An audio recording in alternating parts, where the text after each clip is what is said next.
솔직히 저만 지원자가 아니잖아요. 얼마나 많은 학생들이 지원을 하겠어요. 거의 제 포부를 보여준다고 해야 되나? 첫 번째 장에서 쇼부를 봐야 되는 게 이제 오브젝티브거든요. 경력. 실제 현직 간호사분이시니까 일을 하는 거 관련해서 좀 여쭤볼게요.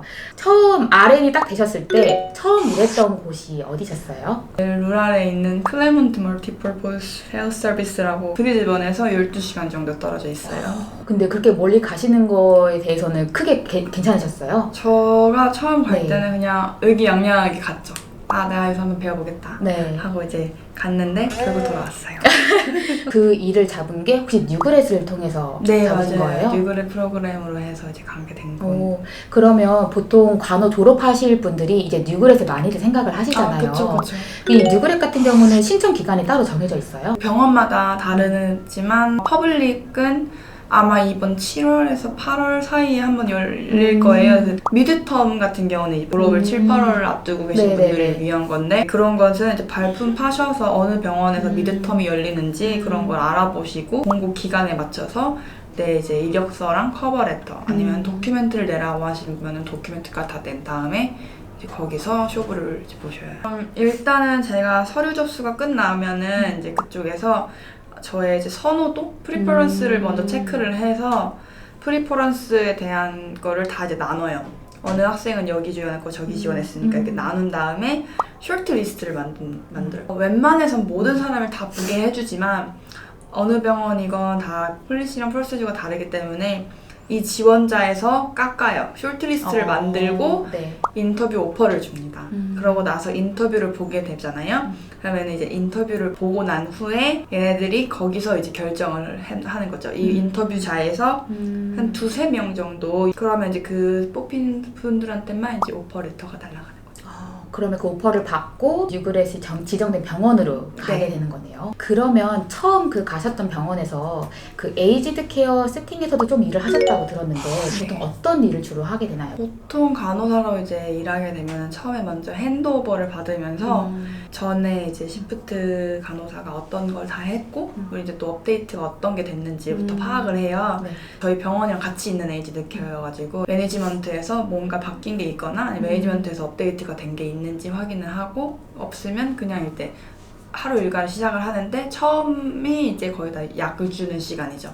트롤리 끌고 방 앞에서 이제 약을 주거나 다이닝으로 이제 모이셔서 이제 밥 드실 때 그때 이제 주는 경우도 있고 그러고 난 후에는 밀린 것들 할,거나 아니면 오늘 데일리 태스크라고 저희 다이어리에다가 이제 하나하나 써놔요. 오늘 뭐 해야 되는지 그걸 이제 팔로잉 해가지고 하고 이제 온드 드레싱도 해주고 어세스먼트 같은 것도 이제 해야 돼요. 가끔 이제 밥 먹다가 가끔 이제 기침하시는 분들이 있거든요. 그러면 이제 바로 디스페이시아 스크리닝 툴이라고 혹시 모를 위험을 대비해 저희는 이걸 끝마쳐야 돼요. 그러고 이제 뭐 스코어가 나왔다, 뭐 걱정이 된다 이러면 바로 레퍼 해가지고 에어드 헬스케어 팀이나 아니면 스피치 테라피스트 막 이런 분들한테 한번 와서 봐달라라고 이제 그런 것도 팔로우업도 하고 아니면 환자들 이제 닥터 어포인먼트 같은 거나 이런 거를 스케줄 해주고 약간 그런 게 반복이라고 해야 되죠.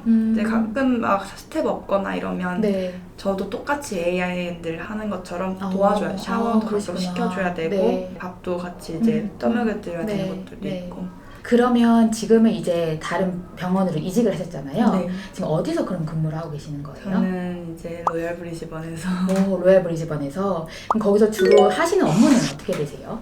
사실 막 엄청 거창하다 이런 건 없고 똑같이 환자 차트 보고 이제 뭐 핸드오버도 받고 업데이트 있는지 보고 아침에 일하면 그럼 메디케이션 먼저 주고 이제 옵스 같은 거 체크한 다음에 환자가 뭐 인디펜던트면 베드 메이킹 해주고 정리해주고 그리고 환자랑 수다 가끔씩 조금씩 떨고 닥터가 오더 내린 거 있으면 그 팔로잉 해가지고 하고 이머전시나 ICU 이런 데서는 아마 얘기할 게 더 많을 거예요. 근데 일반 병동 같은 경우는 거의 다 루틴이 비슷하기 때문에 그러면 지금 이제 새로운 병원을 구하셨잖아요. 구하실 때 이제 여러 가지 이제 구직 활동들 하셨을 것 같은데 혹시 일을 구할 때 그런 꿀팁 같은 게 있을까요? 커버레터를 작성할 때 이게 뉴그레 때는 거의 제 포부를 보여준다고 해야 되나? 엄청 거창하게는 안 쓰셔도 되는데 이 유닛을 정말 선택을 하고 싶다면 이 유닛에 대해 조사를 먼저 하시는 게 좋아요. 그 유닛이라는 게 내가 일할 워드, 그 워드를 말하는 네. 거예요? 아, 네, 그 워드에 대해 한번 조사를 해보시고 그 워드가 뭘 추구를 하는지를 알아보는 게 되게 중요해요. 제일 중요한 건 한번 첨삭을 받는 것도 좋아요. 이 어떤 단어가 좀 쓰기 좋은지. 레주메 같은 경우도 딱 2장이거든요. 딱 2장으로 줄여서 네. 너무 거창하지도 않고 너무 심플하지도 않게 해서 2장을 넘어가게 되면 솔직히 저만 지원자가 아니잖아요. 얼마나 많은 학생들이 그쵸. 지원을 하겠어요. 네. 한 번 보고 넘겨버려요. 뭔가 포인트가 없으면 네, 네. 첫 번째 장에서 쇼부를 봐야 되는 게 이제 오브젝티브거든요. 오브젝티브랑 내 경력, 네. 아니면 내 실습 어떻게 하는 건지. 도큐멘트 같은 경우도 뉴그레 네. 오픈하기 전에 미리미리 준비를 이제 해놓으시는 게 제일 좋아요. 가끔 이제 아프라 같은 경우도 졸업 네. 전에 신청을 할 수가 있거든요. 맞아요. 그거를 해놓는 게 제일 좋은 게 이쪽에서도 물어봐요. 아프라가 있는지 없는지. 없어도 되지만 네. 미드텀 같은 경우는 시간이 촉박해요 조금. 그러다 보니까 미리미리 준비를 해서 내가 이 서류까지 다 끝내놓겠다. 제출할 때 모든 걸 한 번에 제출할 수 있게끔 깔끔하게. 그럼 보통 간호 학생들은 그 레주메에다 본인이 어디서 실습했는지 다 적는 편이에요? 네. 실습한 거를 좀 많이 네. 써야지 어디 워드에서 내가 일을 네. 해봤다는 거를 보여줄 수 있는 거죠. 왜냐면 네. 저희는 RN으로 일을 할 수가 없잖아요. 경력이 그쵸, 없는 그쵸. 상태이기 네. 때문에 AIN이나 EN으로 일하시는 분이나 유신으로 일하시는 분들은 경력이 더 중요할 수도 있어요. 그렇지만 경력이 없으신 분들은 내가 이거라도 보여줄 수 있는 게 실습. 어디 워드에서도 했고 내가 이 워드에서 어떤 걸 배웠는지 이거를 이제 보여주는 거죠. 그러면 지금 일을 하고 계시는 곳이 이제 국립병원이시잖아요. 네.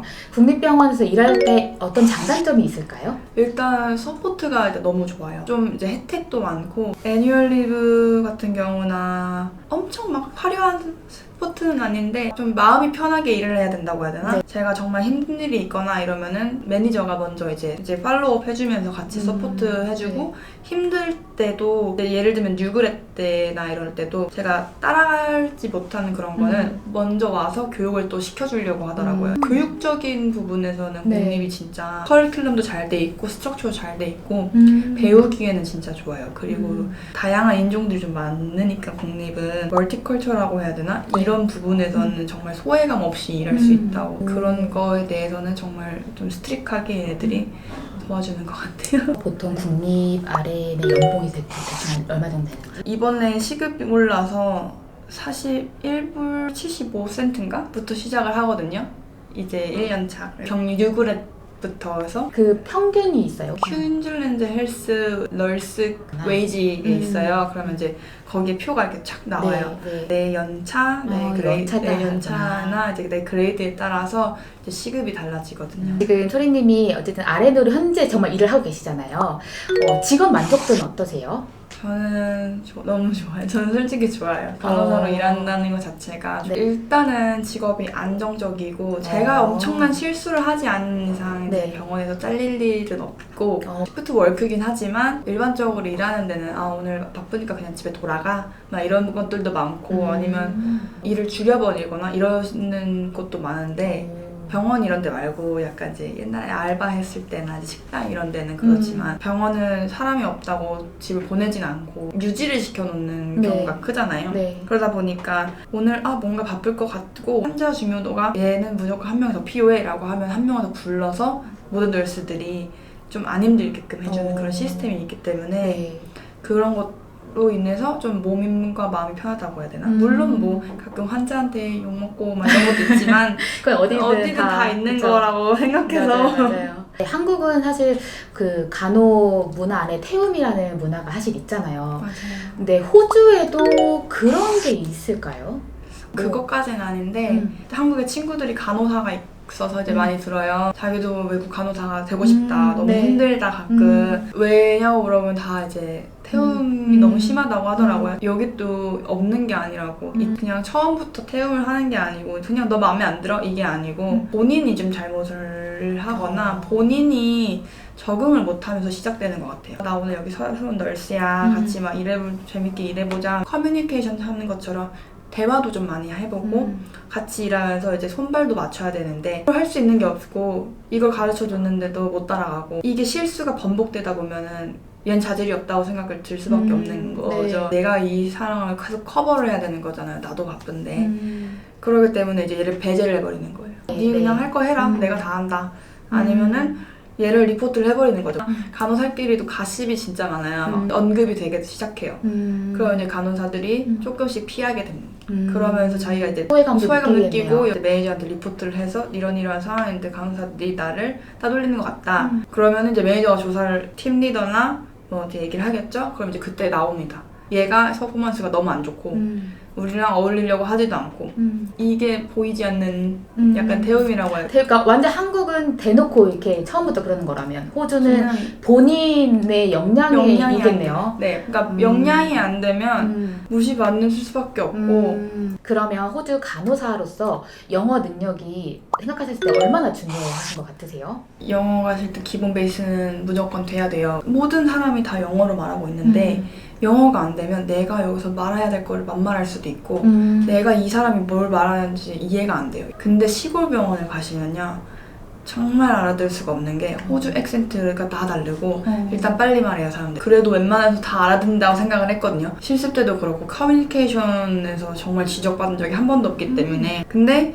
시골 가니까 영어가 안 들리는 거예요. 병원은 특히 진짜 커뮤니케이션이 중요한 게 메디케이션 에러, 트리트먼트 에러뿐만 아니라 모든 에러가 일어날 수 있거든요. 그래서 영어가 안 되면 간호사로 일할 때 정말 제약이 엄청 많고 특히 인터뷰 볼 때 아무리 내가 연습을 했고 잘 봐도 다 티나게 돼 있어요. 영어 못하는 게. 그러면 요즘 이제 많은 분들이 IELTS, PT 이 두 가지 시험에 대해서 되게 고민도 많이 하시고 특히 이제 좀 PT를 많이 보시는 추세긴 해요. 두 개 중에 어떤 시험이 확실히 더 도움이 되나요? 간호사로 일할 생각이시면 웬만해서 IELTS를 계속 보시는 게 IELTS로 일단 계속 집안을 다져 놓으시고 나중에 이제 아프라 같은 거나 기술심사 이런 걸로는 그냥 PT로 점수만 만드시는 개념으로 생각을 하셔야 되는 게 좋을 것 같아요. 왜냐면 PT 같은 경우는 다른 비자 하시는 분들 비하하거나 따로 연급은 하는 게 아닌데 영어를 굳이 안 써도 되는 직종의 분들이 비자를 얻기 위해 하셔야 되는 게 거의 PT라고 생각하거든요, 저는. 근데 간호사나 이제 메디컬 쪽으로 일하시는 분들은 IELTS가 정말 도움이 많이 돼요. 이 간호사로 일할 거면은 내가 사람들 앞에서 스피킹을 해봐야 되는 것도 맞고요. 라이팅도 도큐멘트를 쓰기 때문에 라이팅하는 것도 손으로 한 번씩 적어보시는 것도 나쁘진 않다고 생각해요. 오늘 이렇게 3집 간호사분과 함께 한번 호주의 간호사 그리고 QT 학교에 한번 알아봤는데요. 호주에서 간호 유학에 대해서 궁금하신 점이 있으시면 언제든 저희 솔력으로 보내주세요. 감사합니다.